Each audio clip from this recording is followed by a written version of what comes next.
Hello kabayan, magtanggal tayo ng sun visor ng Acura MDX 2020. Bago lahat kabayan, huwag kalimutan mag-subscribe at i-click ang notification bell for more car body repair tutorial and tips kabayan. Acura to kabayan, tingnan natin paano tanggalin yung sun visor. Yan. Yan. Yung ginawa naman ito,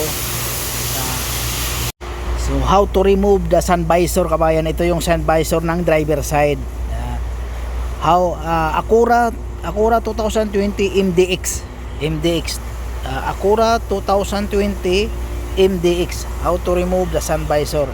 Ito kabayan, ito yung original forma niya, ito yung original. So ganyan ang forma ng pag binaba mo to. Tapos kabayan, sundutin mo lang to dito kabayan, oh. Yan.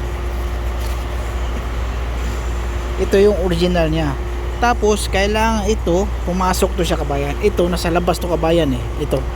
Ito sundutin mo lang to para papasok. Yan, ito lang yung makita kabayan kasi nakapasok to eh. So ang normal niyan, ito yung sundutin mo dito, i-push mo dito para papasok siya. Tapos sabay ikot nitong sun visor. Tapos pag maglalak na yan siya kabayan, okay na, matanggal na to. Yan. So pag ilak mo, pasok mo lang to, tapos ikot mo lang, automatic maglalak siya. Dito, open siya dito. Ito yung tulak mo ngayon. Tulak mo sa loob, papasok. You push to inside, push, then give to inside and turn the sun visor. Yan.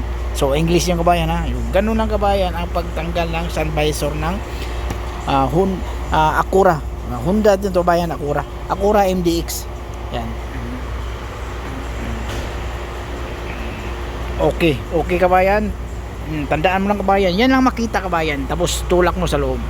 Streets are empty. The only thing I can see is my own